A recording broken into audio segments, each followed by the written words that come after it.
So we've talked a lot about those technical base layers that you can use to wick away moisture.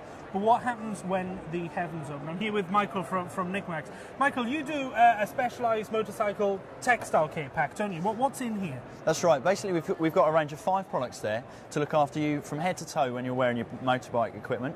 We've got a pure soap product, which is Tech Wash, which cleans and refreshes the waterproofness and breathability. We've also got a washing product, which is used to maintain the water repellency on your garment. And then when you're looking at footwear, we have a product to maintain the waterproofness of your footwear as well. So why would you use this instead of just putting, your Gore-Tex in on a normal wash? What happens if you use a normal washing powder, if you're using normal household detergents, is they leave behind a lot of residues that can actually attract moisture. Now, obviously, you don't want that because you get cold, wet, and the breathability suffers as a result. Okay, so whilst we're on the road, one of the issues we're going to have is the tents are going to be up and down every day. So we're going to be, the seams, that kind of stuff. Okay. Now, I've noticed this tent and gear proof, but I mean, why is Nikwax tent and gear proof any better than just putting some Vaseline on the sleeve? Well, obviously, Vaseline is not ideal. It's a petroleum-based product.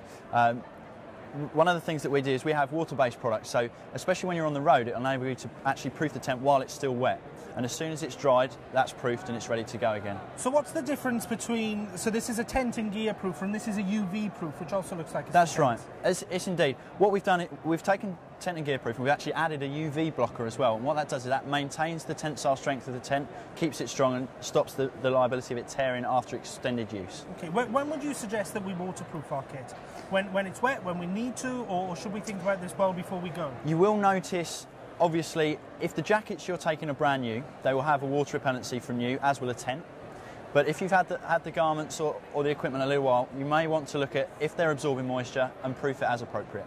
Okay, so once we've got all that sorted, I mean, we're not going to be wanting to wear our Gore-Tex kit all the time. We'll probably want to change into our Dragon jeans, which are cotton-based. Can you waterproof that kind of thing? We actually have a product called Cotton Proof, which is designed for cotton canvas tents, but also you can use it on clothing, polycotton and other fabrics like that. And how does that work? You just put it in the washing machine, you wash it through with a Tech Wash solution first of all, put it through on a normal cycle, and that proofs your jeans for you. Do you really need to use the Tech Wash first, or is that just No, if you don't clean the fabric properly first of all, what you can do is you can actually proof dirt into a garment and you never get as good a finish on the proofer. Michael, that's really helpful, thank you. No problem at all.